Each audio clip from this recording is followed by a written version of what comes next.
നമസ്കാരം, ഞാൻ അൻസുരയാണ്. പ്രിയപ്പെട്ട അംഗങ്ങളെ, എനിക്ക് ഇങ്ങനെ ഒരു ഓഡിയോ മെസ്സേജ് ഇടേണ്ട ഗതികേട് വരുത്തിയതാണ് എല്ലാരും കൂടെ.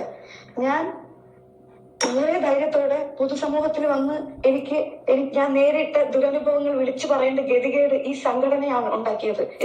ഹൻസിബ സംബന്ധമായിട്ടുള്ള കാര്യം സംസാരിക്കാൻ വേണ്ടി വന്നിരിക്കുന്ന അമ്മ സംഘടന ഇത് ഇന്നും ഇന്നലെ തുടങ്ങിയുള്ള ഒരു വിഷയമല്ല. ഈ അടുത്ത സമയത്ത് ഒരു ലേഡിയെ കൊണ്ട് പ്രസിഡന്റും കാര്യങ്ങളൊക്കെ ആക്കിയപ്പോഴത്തേക്ക് കൈകടിക്കാൻ ഒരുപാട് ആൾക്കാരുണ്ടായിരുന്നു. അവർ പോലും ഈ പറയുന്ന പെൺകുട്ടിക്ക് സപ്പോർട്ടോ കാര്യങ്ങളോ ഒന്നും കൊടുത്തിട്ടില്ല. ഇവിടെ പല കാര്യങ്ങളും ജാതി, മതം, മറ്റേത്, മറിച്ചത്, അഭീതം എന്തൊക്കെയാ പറഞ്ഞു പിടിക്കുന്നത്. പണ്ട് ദൃശ്യം ഫസ്റ്റ് ഇറങ്ങിയപ്പം 2013 ഇറങ്ങുകയാണ് ചെയ്തത്. അതിനുശേഷം ഈ പറയുന്ന അൻസിബയുടെ ഒരു തമിഴ് മൂവി ഉണ്ടായിരുന്നു. ആ ഒരു സമയത്ത് അൻസിബയുടെ കുറച്ച് വിഷയങ്ങളും കാര്യങ്ങളൊക്കെ സോഷ്യൽ മീഡിയ സംസാരം കാര്യങ്ങളൊക്കെ ഉണ്ടായിരുന്നു. അച്ഛൻ്റെ കേസ് കേട്ടുകൾ സംസാരിച്ചിട്ടുണ്ടായിരുന്നു, കുറേ കാര്യങ്ങളുണ്ടായിരുന്നു. പിന്നെ അഭീതങ്ങൾ സംസാരിച്ചിട്ടുണ്ടായിരുന്നു. അച്ഛനും ഇവരും തമ്മിൽ എന്തോ ബന്ധങ്ങളുണ്ട്. ഇതുപോലുള്ള കാര്യങ്ങളാണ് ടിനി ടോമും പറഞ്ഞു നടന്നുകൊണ്ടിരുന്നത്. നാണംകെട്ട നാറിന്ന് തന്നെ വേണമെങ്കിൽ പറയാം. അദ്ദേഹം അത് മാത്രമല്ല, ജാതി സംസാരങ്ങൾ, ആക്കി സംസാരങ്ങൾ, ഇങ്ങനെയുള്ള ഒരുപാട് പ്രശ്നങ്ങളും കാര്യങ്ങളൊക്കെ ഈ പെൺകുട്ടിക്ക് നേരിടേണ്ടി വന്നിട്ടുണ്ടായിരുന്നു. പക്ഷേ ഈ ടിനി ടോമിന് സിനിമാ ഫീൽഡിൽ ഒരുപാട് ആൾക്കാരുടെ സപ്പോർട്ടും കാര്യങ്ങളും ഉണ്ടായിരുന്നു. ഒറ്റയ്ക്ക് ഫൈറ്റ് ചെയ്തിട്ടാണ് ആ പെൺകുട്ടി ഇവിടം വരെ വന്നത്. പിന്നെ ഒരുപാട് ആൾക്കാർ പറഞ്ഞിട്ടുണ്ട് ഡാനിയുടെ മിസ്ലീഡിങ് കംപ്ലൈൻ്റ് ആണല്ലോ, അതുകൊണ്ട് വീഡിയോ കാണാൻ താല്പര്യമൊന്നും പെടുന്നില്ല എന്നുള്ള രീതിയിലാണ്. ചില കാര്യങ്ങൾ ഞാൻ വീഡിയോ പറയാത്ത കാര്യങ്ങളെല്ലാം ഞാൻ ഈ പറയുന്ന കംപ്ലൈൻറ്റിലാണ് കൊടുക്കുന്നത്. ഓക്കെ, ആൾക്കാർ ചോദിച്ചുകൊണ്ട് വരുമ്പോൾ ഞാൻ കാര്യങ്ങൾ പേഴ്സണലായിരിക്കും സംസാരിക്കുകയൊക്കെ ചെയ്യുന്നത്. ഈ പെണ്ണ് കംപ്ലൈൻറ്റ് കൊടുത്തിരിക്കുന്ന ആ ഒരു രീതിയിലാണ്. ലക്ഷ്മിപ്രിയയുടെ പേരിലും കൊടുത്തിട്ടുണ്ട്. തൃപ്പൂണിത്തുറ പോലീസ് സ്റ്റേഷനിലെ അദ്ദേഹത്തിൻ്റെ പേരെ മറന്നുപോയി, ഒരു SIയുടെ പേരിലും കംപ്ലൈൻറ്റ് കൊടുത്തിട്ടുണ്ട് അൻസിബ.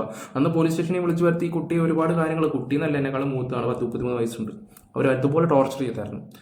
അപ്പോൾ അതുപോലത്തെ ദ്രോഹവും കാര്യങ്ങളൊക്കെ ചെയ്ത വ്യക്തികളാണ്. അവരെ സപ്പോർട്ട് ചെയ്യാൻ കുറേ ആൾക്കാർ ആ സംഘടനയിലുണ്ടല്ലോ എന്ന് ഓർക്കുമ്പോഴാണ് ഇവിടെ അൻസിബയ്ക്ക് നീതി കിട്ടണം ഉള്ള കാര്യം പറയാമല്ലോ. ഇപ്പം എല്ലാവരും കൂടെ വളഞ്ഞിട്ട് അതിനെ ആക്രമിക്കുമ്പോൾ ഒന്ന് ആലോചിച്ച് നോക്കിയേ. ലക്ഷ്മിപ്രിയയുടെ വോയിസും കാര്യങ്ങളും നിങ്ങൾ കേട്ടായിരുന്നോ? ഇതുപോലൊരു കുലംകുത്തി സ്ത്രീ എൻ്റെ ജീവിതത്തിൽ ഞാൻ കണ്ടിട്ടില്ല. കുടുംബം കളിക്കുന്ന വേണമെങ്കിൽ പറയാം. ബിഗ് ബോസിൽ വന്ന സമയത്ത് ഡോക്ടർ റോബിൻ രാധാകൃഷ്ണനെ അങ്ങോട്ട് സപ്പോർട്ട് ചെയ്തതിൻ്റെ കുറച്ച് ഓഡിയൻസ് ഉണ്ടായിരുന്നു അവർക്ക്. ഇപ്പം അവരുടെ രീതി എന്താണെന്ന് എല്ലാവർക്കും മനസ്സിലായി. പിന്നെ അതിനകത്ത് തന്നെ ഷോയ്ക്കകത്ത് എനിക്ക് കണ്ടുകൂടാ.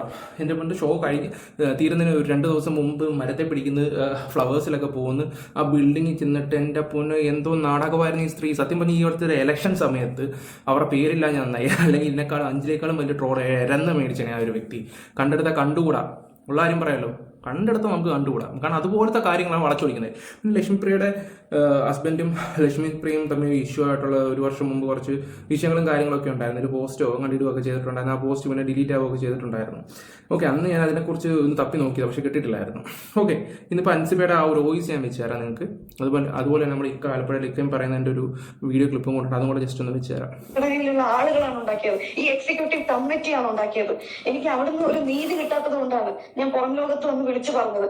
ഞാൻ ആ പുറം ലോകത്ത് വന്ന് സത്യം വിളിച്ചു പറഞ്ഞപ്പോൾ എനിക്ക് സാക്ഷി പറയാൻ നീനക്കുറുപ്പ് ചേച്ചി വന്നു. നീനക്കുറുപ്പ് ചേച്ചിയുടെ പരാതിയിൽ വ്യക്തമായിട്ടുള്ള കാര്യങ്ങളും എഴുതിയിട്ടുണ്ട്.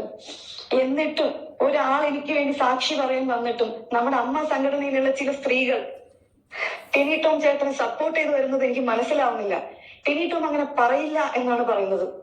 പറഞ്ഞു എന്ന് മറ്റൊരു സ്ത്രീ വളരെ വ്യക്തമായി ധൈര്യത്തോടെ വന്ന് പറയുമ്പോൾ അതിനെ നിഷേധിക്കാൻ എങ്ങനെയാണ് നമ്മുടെ സംഘടനയിലുള്ള സ്ത്രീകൾക്ക് സാധിക്കുന്നതെന്ന് എനിക്ക് മനസ്സിലാവുന്നില്ല. അതിന് വെറും ഒരു പരദൂഷണം എന്ന് പറയാൻ എങ്ങനെ സാധിക്കുന്നു എന്ന് എനിക്ക് മനസ്സിലാവുന്നില്ല. കാര്യത്തിന്റെ സത്യം അറിയാതെ എനിക്കെതിരെ പബ്ലിക്കലി പോയി സ്റ്റേറ്റ്മെന്റ് പറയുമ്പോൾ ഭയങ്കര വിഷമമുണ്ട്. ഇങ്ങനെയൊക്കെയാണോ ചെയ്യാൻ? കഷ്ടം തോന്നുന്നു. ഞാന് ഈ സംഘടന ഇനിയെങ്കിലും നന്നാവട്ടെ. ഒരിക്കലെങ്കിലും നമ്മുടെ സംഘടനയിലുള്ള സ്ത്രീകൾക്ക് നീതി ലഭിച്ചിട്ടുണ്ടോ? തെറ്റ് ചെയ്യുന്ന പുരുഷന്മാരുടെ കൂടെയാണ് എപ്പോഴും നിന്ന് ഞാൻ കണ്ടിട്ടുള്ളത്. എനിക്കറിയില്ല എന്താ ചെയ്യേണ്ടതെന്ന്. വ്യക്തമായ തെളിവുകൾ ഉള്ളതുകൊണ്ടായിരിക്കുമല്ലോ പബ്ലിക്കലി വന്ന് പറയുന്നത്. പിന്നെ ടിനി ടോം ചേട്ടന്റെ വായിൽ നിന്ന് ഇങ്ങനെയുള്ള വാക്കുകളൊന്നും വരില്ല എന്ന്. ഓക്കെ, ടിനി ടോം ചേട്ടന്റെ വായന ഇങ്ങനെയുള്ള വാക്കുകളൊന്നും വരത്തില്ലെന്നാണെന്നോ? ഇതുപോലെ പച്ചപരാധം പറയുന്ന ഒരുത്തനെ എൻ്റെ ജീവിതത്തിൽ ഞാൻ കണ്ടിട്ടില്ല. ഞാൻ അങ്ങനെ തന്നെ പറയാം. കുറേ കാര്യങ്ങളൊക്കെ നമ്മളും തപ്പി പിടിച്ചൊരു പോയിട്ടുള്ളൊക്കെ ഉള്ളതാണ്. എന്തിനു പോട്ടെ, അവൻ്റെ മോൻ കാണിക്കുന്ന ഓരോ തോന്നിവാസങ്ങളോ, അവൻ്റെ മോൻ്റെ സംസാര രീതികളാണ്, അതെല്ലാവരും കാണുന്നില്ലേ? അവൻ്റെ മോൻ ഏത് രീതിയിൽ ആൾക്കാരോട് പെരുമാറുന്നതിൻ്റെയൊക്കെ ഈ അടുത്ത സമയത്ത് എല്ലാവരും അത് കണ്ടു കാണുമെന്ന് തോന്നുന്നുണ്ട്. ഓക്കെ, ഇതിപ്പം നിസ്സാരമായിട്ടുള്ളൊരു കാര്യമല്ലേ ഇത്. ഓക്കെ, ഇനി വേറൊരു കാര്യങ്ങളൊരു ഒരു വീഡിയോ വെച്ച് തരാം ഞാൻ. പരമാവധി ഒരു വീഡിയോ ഒന്ന് ഷെയർ ചെയ്യുക. നിങ്ങൾക്ക് ഈ വീഡിയോസ് ഇഷ്ടപ്പെടുകയാണെങ്കിൽ ലൈക്കും ഷെയർ സബ്ബും ഒക്കെ ചെയ്യുക. പ്രത്യേകിച്ച് ലൈക്ക് കൊടുക്കുക, പരമാവധി ഷെയർ ചെയ്യുക, അഭിപ്രായം കമന്റ് ബോക്സിൽ കൊടുക്കുക. ഫേസ്ബുക്കിൽ കാണുന്നവരൊന്ന് ഫോളോയും കൂടെ ചെയ്തേക്കണേ. അവളിലുള്ള പോരായ്മകളോ കുറ്റങ്ങളോ അല്ല, അവൾ ജനിച്ച ജാതിയുടെ പ്രശ്നമാണ്. ഇവിടെ ഞാനൊരു കാര്യം തുറന്നു പറയാം. ഒരുപക്ഷെ അൻസിബ പോലും അതറിഞ്ഞിട്ടുണ്ടാവില്ല. അമ്മയുടെ തിരഞ്ഞെടുപ്പ് കാലത്ത് അമ്മയുടെ ഒരു ഭാരവാഹിയും എന്റെ അടുത്ത സുഹൃത്തുമായ ഒരു നടൻ എന്നോട് വളരെ വിഷമത്തോട് പറഞ്ഞ ഒരു കാര്യമുണ്ട്. സ്ഥാനാർത്ഥി ലിസ്റ്റിൽ അൻസിബയുടെ പേര് കണ്ടപ്പോൾ നമ്മളൊക്കെ വളരെ ബഹുമാനത്തോടു കൂടി കാണുന്ന ഒരു നടൻ പറയുകയുണ്ടായി, ആ മേത്തച്ചിയുടെ പേര് അതിൽ നിന്നും വെട്ടിക്കളയുക. അവൾ മോഹൻലാലിന്, ബാക്കി ഞാൻ പറയുന്നില്ല. അത് മോഹൻലാലിന്റെ മനസ്സിലായി കാണുമല്ലോ. ഈ അടുത്ത സമയത്ത് എൻ്റെ ഒരു സുഹൃത്തൊരു കംപ്ലൈന്റ് വെച്ചിട്ടുണ്ടായിരുന്നു, മോഹൻലാൽ മനസ്സിലാവിയതും എന്നുള്ള രീതിയിലൊക്കെ കൊടുത്തിട്ടുള്ള രീതിയിൽ. കാരണം അതുപോലത്തെ കഥകളാണ് പഠിച്ചു വിടുന്നത്. അദ്ദേഹം മോളെ പോലെ കാണുന്നത്. അതൊന്ന് ആലോചിച്ച് നോക്കണം. ഇത് സാമാന്യ ബോധമുള്ളവർക്ക് അത് മനസ്സിലാക്കാൻ പറ്റുന്ന ഒരു കാര്യമാണ്. അതൊക്കെ ഇങ്ങനെ വളച്ചൊടിച്ചൊരു മറ്റേ രീതി സംസാരിക്കുമ്പോൾ നിങ്ങളൊന്ന് ആലോചിച്ച് നോക്കി, ഇത് ഏത് തരത്തിൽ പോകുന്നു, ഏത് തരത്തിൽ പോകുന്നു നിങ്ങളൊന്ന് ആലോചിച്ച് നോക്കുക. ഇപ്പം ദൃശ്യം എന്ന് പറയുന്നൊരു മൂവി ഇറങ്ങി. ഇപ്പം എന്തൊക്കെ കഥകൾ വേണമെങ്കിൽ അടിച്ചിറക്കാം. ഈ ബിഗ് ബോസ് വന്നപ്പോഴാണെങ്കിൽ പോലും ലാലേട്ടൻ ഷൗട്ട് ചെയ്യേണ്ടടുത്ത് ആട്ടിനെടുത്ത് പച്ചക്ക് ആട്ടി വിട്ടിട്ടുണ്ട് ലാലേട്ടൻ. കുറേ കാര്യങ്ങൾ അൻസിബയും വടക്ക് പറഞ്ഞിട്ടൊക്കെ ഉണ്ടായിരുന്നു. ഇതൊക്കെ കുറേ ഇതല്ല ഇവിടുത്തെ സംഭവം. അച്ഛനെ വെച്ച് കമ്പയർ ചെയ്ത് സംസാരിച്ചതാണ് ടിനി ടോം. അച്ഛനെ വെച്ച് അത് വെച്ചിട്ടാണ് ആ കൊച്ചു പോയി കംപ്ലൈന്റ് കൊടുത്തത്. അശ്ലീലമാണ്. ഇങ്ങനെ ഒരു ജാതി വിവേചന കമന്റ് ഇത്രയും ഉന്നതിയിൽ നിൽക്കുന്ന ഒരാളിൽ നിന്ന് ഞാൻ ഒട്ടും പ്രതീക്ഷിച്ചതല്ല. ഇതറിഞ്ഞവരും കേട്ടവരുമായ ഒരുപാട് പേര് താരസംഘടനയിലുണ്ട്. അവിടെ തുടങ്ങിയതാണ് അൻസിബയ്ക്ക് നേരെയുള്ള ജാതി വിവേചനം. അൻസിബയ്ക്ക് നേരെ പിന്നെ അങ്ങോട്ട് ജിഹാദി, തീവ്രവാദി, മതം മാറ്റം നടത്തുന്നവൾ എന്നിങ്ങനെയുള്ള ആക്ഷേപങ്ങൾ ഉയർത്തി ഒറ്റപ്പെടുത്തലുകൾ ആരംഭിച്ചു. ഉത്തരേന്ത്യയിൽ നടക്കുന്ന സംസ്കാര ശൂന്യമായ ഇത്തരം വേർതിരിവുകൾ സംസ്കാര സമ്പന്നരെന്ന് ഊറ്റം കൊള്ളുന്ന സാംസ്കാരിക സംഘടനയിലെ കലാകാരന്മാർ പിന്തുടരുന്നു എന്നത് നമ്മുടെ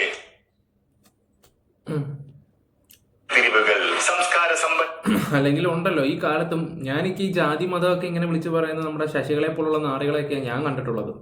ഇതെല്ലാത്തിനും ഇതൊക്കെ തന്നെ ആണെങ്കിൽ ഒന്ന് ആലോചിച്ച് നോക്കി. അവരെല്ലാവരും മനുഷ്യരല്ലേ, മുസ്ലിമാണെന്നും പറഞ്ഞിട്ട് ചെറ്റകൾ. അങ്ങനെയാണെങ്കിൽ മമ്മൂട്ടി മുസ്ലിമാണല്ലോ. ആർക്കറിയാം ഇതിൻ്റെ ഇടയിൽ എന്തൊക്കെയാണ് അവരെ പറഞ്ഞിട്ടുണ്ടെന്ന് ആർക്കറിയാം. ഒരു പെണ്ണിനെ എടുത്തിട്ട് ടാർഗറ്റ് ചെയ്യുന്നതിനോട് എനിക്കൊട്ടും യോജിപ്പില്ല. എല്ലാവരും വിചാരം എന്ന് പറഞ്ഞു ഒന്നും ഇല്ലായ്മയെന്ന്. ഓക്കെ, ആ പെണ്ണ് ഇവിടം വരെ വന്നില്ലേ, പിന്നെ ദൃശ്യം സ്റ്റാർ എന്നും പറഞ്ഞ് എല്ലാവരും കളിയാക്കുകയൊക്കെ ചെയ്യുകയൊക്കെ ചെയ്യും. അതിന് ഈ ഒരു സ്ഥാനം കിട്ടിയത് പിടിക്കുന്നില്ല. അതാ അതിൻ്റെ ഇത്. ലക്ഷ്മി പ്രിയെ പോലുള്ള നാണംകെട്ട വർഗ്ഗങ്ങളെയൊക്കെ സപ്പോർട്ട് ചെയ്യാൻ കുറേ ആൾക്കാരുണ്ട്. ഓക്കെ, ബാക്കി കൂടെ വെക്കാം. റീജിയണൽ സ്പോർട്സ് സെന്ററിലെ അമ്മ കുടുംബ സംഗമത്തിന്റെ റിഹേഴ്സലിനായി നിരവധി അംഗങ്ങളും എക്സിക്യൂട്ടീവ് അംഗങ്ങളും മറ്റുള്ളവരും സന്നിഹിതരായിരിക്കെ ശ്രീ ടിനി ടോം എന്നെ പരസ്യമായി അസഭ്യവും അശ്ലീലവും അപമാനകരവുമായ മലയാളം വാക്കുകൾ ഉപയോഗിച്ച് അധിക്ഷേപിച്ച് അദ്ദേഹം എന്നെ വിളിച്ച വാക്കുകൾ ചുവടെ പറയുന്നതാണ്. മുഴുവൻ എനിക്ക് വായിക്കാൻ പറ്റില്ല. മൈ പൂമോളെ, നിന്റെ അമ്മയുടെ ഡാഷ്. അദ്ദേഹത്തിന്റെ വാക്കുകൾ എന്നെ ആഴത്തിൽ അപമാനിക്കുകയും എന്റെ വ്യക്തിത്വത്തിനും അങ്ങനെയൊക്കെ തന്തയ്ക്ക് വർക്കത്തവൻ പറഞ്ഞിട്ടുണ്ടെങ്കിൽ ഒന്ന് ആലോചിച്ച് നോക്കി. അവന്റെ ചെവുക്കട്ടെ അടിച്ചു പൊട്ടിക്കാൻ ആണുങ്ങളൊന്നും ഇല്ലായിരുന്നു ആ സംഘടനയില. അതും ഇവിടെയൊക്കെ മൂട് താങ്ങി നടക്കുന്നവന്മാരായിരിക്കും. അല്ലാതെ ഇപ്പൊ എന്ത് പറയാനാ? ഇങ്ങനെയൊക്കെ വിളിക്കുന്നവന്മാരാണെങ്കിൽ ഒന്ന് ആലോചിച്ച് നോക്കിയേ. കാരണം ചോദിക്കാനും പറയാനോ പെണ്ണിന് ആരും ഒന്നും ഇല്ലല്ലോ. അങ്ങനെയുള്ളവർക്കൊക്കെ പുച്ഛം മാത്രമല്ലേ ഉള്ളൂ. ഈ ഇവന്മാരൊന്നും വെറുതെ വിടരുത്. ടിനി ടോമിന്റെ എന്താണ് രീതി എന്നല്ല അറിയാം. അടുത്ത സമയത്ത് തന്നെ ഈ നസീറിനെ കുറിച്ചൊരു കാര്യം പറഞ്ഞിട്ടുണ്ടായിരുന്നു. നസീർ പുള്ളിക്കാരൻ എങ്ങനെയാണ് കള്ളും കുടിച്ചില്ല, രാവിലെ ഒരുങ്ങിക്കെട്ടി മേക്കപ്പ് ഇട്ടിട്ട് അടൂർ പാസിയുടെ വീട്ടിൽ പോയിരുന്ന കരച്ചില്ല, എനിക്ക് സിനിമയില്ലെന്നും പറഞ്ഞിട്ടുള്ള രീതിയില്ല. അതുവരെ ഏതോ ഒരു നാറ് ഇവനോട് പറഞ്ഞു കൊടുത്ത് ഇവൻ 10 ആൾക്കാരോട് പറഞ്ഞു നടക്കുകയും ചെയ്തു. അപ്പം നിങ്ങളൊന്ന് ആലോചിച്ച് നോക്കി ഇതിന്റെ മൈൻഡ് എന്താണെന്നുള്ള രീതിയിലാണ്. ഒന്നും അറിയാതെ വന്നിട്ട് പറയും. പിന്നെ ലഹരിയെക്കുറിച്ച് വന്നിട്ട് ഈ ഇടയ്ക്ക് വലിയ ഡയലോഗ് അടിച്ചു. ദേ കിടക്കുന്ന അവൻ്റെ മകൻ്റെ കേസ് കേട്ട് അടിച്ചണ്ണാക്കി കൊടുത്ത് കർമ്മയെന്ന് പറഞ്ഞ സാധനം കിട്ടി. ഇപ്പം ഇവൻ്റെ വിഷയം വന്നപ്പോഴത്തേക്ക് പിറ്റേ ദിവസം തന്നെ അന്ന് രാത്രി തന്നെ അവൻ്റെ മോൻ്റെ ഒരു വീഡിയോ ഉണ്ടായിരുന്നു. ഒരു വീട്ടിൽ വന്നിട്ട് തെറി വിളിക്കുന്നതൊക്കെ. ആദ്യമൊക്കെ നിൻ്റെയൊക്കെ സ്വന്തം വീട്ടിലെ കാര്യങ്ങളൊക്കെ നോക്കണം, എന്നിട്ട് ബാക്കിയുള്ളവരുടെ കാര്യത്തിൽ ഇറങ്ങിത്തിരിക്കുന്നതായിരിക്കും നല്ലത്. ഇപ്പം അൻസിബയുടെ ക്യാരക്ടർ എന്താണെന്ന് എല്ലാവർക്കും അറിയാം. ഒരു ബിഗ് ബോസ് കാണുന്നവർക്ക് മനസ്സിലാക്കാൻ പറ്റുന്ന കുറേ കാര്യങ്ങളുണ്ട്. അത് ജെന്യുവനായിട്ട് അവിടെ നിന്ന് എത്രയൊക്കെ കാര്യങ്ങൾ വന്നാലും കുലുങ്ങാതെ അവിടെ നിൽക്കും. പക്ഷെ ഓരോ കാര്യങ്ങളും പോയിന്റ് സഹിതം ആ പെണ്ണ് നോട്ട് ചെയ്ത് വെക്കുന്നൊരു പെണ്ണാണ് അൻസിബ. അവരത് എനിക്കറിയാമില്ല. വീക്കെൻഡ് വരുമ്പോഴത്തേക്ക് പുള്ളി കുറച്ച് കാര്യങ്ങൾ പറയും മോഹൻലാലിൻ്റെ അടുത്ത്, എന്നിട്ട് ഒരു ഇരിപ്പിരിക്കും. സത്യം, ഒരു BB ഫൈനൽ 5 വരെ വരേണ്ട ഒരാളായിരുന്നു. പക്ഷെ എന്ത് ചെയ്യാനാ, നമ്മുടെ ആൾക്കാർക്ക് അങ്ങനെയുള്ള ആൾക്കാരെയൊന്നും പിടിക്കാറില്ലല്ലോ. അത് വേറെ കഥ, വലിയ കഥ. ഇതിനെക്കുറിച്ചൊന്നും ഇനി ഇത് സംസാരിക്കുന്നില്ല. ഇനി ഇദ്ദേഹം പറയുന്ന ബാക്കിയും കൂടെ വെക്കാം. ആത്മാഭിമാനത്തിനും ഗുരുതരമായ മുറിവേൽപ്പിക്കുകയും ചെയ്തു. തുടർന്ന് അദ്ദേഹം കൈമുട്ട് മുറുക്കി ആക്രമണോത്സുകമായ രീതിയിൽ എന്റെ നേരെ മുന്നേറുകയും എന്നെ ശാരീരികമായി ഭീഷണിപ്പെടുത്താനും ആക്രമിക്കാനുമുള്ള ശ്രമം നടത്തുകയും ചെയ്തു. അവിടെ സന്നിഹിതരായ പലരും ഇതിന് സാക്ഷിയാണ്. ഒരു സഹ എക്സിക്യൂട്ടീവ് നോക്കി നിന്ന് കാണും. അങ്ങനെയാണല്ലോ മൂട് താങ്ങി നടക്കുന്ന കുറെ ആൾക്കാരുണ്ടല്ലേ. പണ്ട് പ്രിയാമണി പറഞ്ഞായിരുന്നു സത്യം, ഇവന്റെ കൂടെ അഭിനയിക്കത്തില്ലെന്ന് പ്രിയാമണി പറഞ്ഞിട്ടുണ്ടായിരുന്നു. അത് വേറെ ഒന്നും കൊണ്ടല്ല, ആ പടം 8 നില പൊട്ടിപ്പോയാൽ അവക്ക് ഒരു കരിയർ ഉള്ളതാണ്, അത് നശിച്ചു പോകുന്നവളോ ഓപ്പണായിട്ട് തുറന്നു പറഞ്ഞു. അത് സത്യം തന്നെ, അവന്റെ അഹങ്കാരത്തിന്റെ ബലമാണെന്ന് പ്രിയാമണി കൊടുത്തതെന്ന് ഞാൻ ഇപ്പൊ പറയുന്നു. അന്ന് പ്രിയാമണിക്ക് അഹങ്കാരമാണെന്ന് പറഞ്ഞു. പക്ഷെ കാലം തെളിയിച്ചു, ഓരോരുത്തരുടെ ക്യാരക്ടർ വെച്ചിട്ടാണ് ആൾക്കാരെ അളക്കുന്നതെന്ന്. കമ്മിറ്റി അംഗത്തിന്റെ മേൽ മത തീവ്രവാദത്തിന്റെയും മതപരിവർത്തന ശ്രമങ്ങളെയും അദ്ദേഹം ആരോപിക്കുന്നത് ഞാൻ വ്യക്തിപരമായി കേട്ടും സാക്ഷ്യം വഹിച്ചിട്ടുമുണ്ട്. അതുപോലെ തന്നെ ആ അംഗത്തിനും അവരുടെ രണ്ടാനച്ഛനും തമ്മിലുള്ള അനാചാരപരമായ ലൈംഗിക ബന്ധമുണ്ടെന്ന തരത്തിലുള്ള സൂചനകളും ആരോപണങ്ങളും അദ്ദേഹം ഉന്നയിക്കുകയും അവരുടെ ഈ ഒരു വീഡിയോ എല്ലാവരും കണ്ടല്ലോ, രണ്ടാം അച്ഛനുമായിട്ടുള്ള സംബന്ധം. ഞാനത് ഓൾറെഡി എൻ്റെ വീഡിയോക്ക് അത് പറഞ്ഞു കഴിഞ്ഞാൽ ഫസ്റ്റ് ഞാനായിരിക്കും പറഞ്ഞത്. എൻ്റെ വീഡിയോ ഞാനിത് സംസാരിച്ച ഒരു കാര്യമാണ്. അവർ ആ കേസ് കൊടുത്ത എൻ്റെ ഫയലും കാര്യങ്ങളൊക്കെ ഞാൻ സംസാരിച്ചിട്ടുണ്ടായിരുന്നു രണ്ടാനച്ഛൻ്റെ. ഇതാണ് സത്യത്തിൽ സംഭവിച്ചത്. എൻ്റെ തമ്പ്ലൈനെ കുറ്റം പറഞ്ഞ് കുറേ ആൾക്കാരൊക്കെ എനിക്ക് മെസ്സേജ് അയച്ചിട്ടുണ്ടായിരുന്നു. സത്യാവസ്ഥ ഇതൊക്കെ തന്നെയാണ്.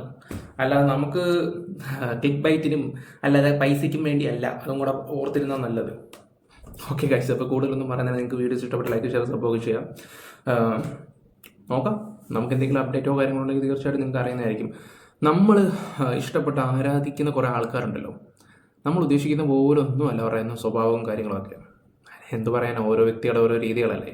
By guys, love you all, take care.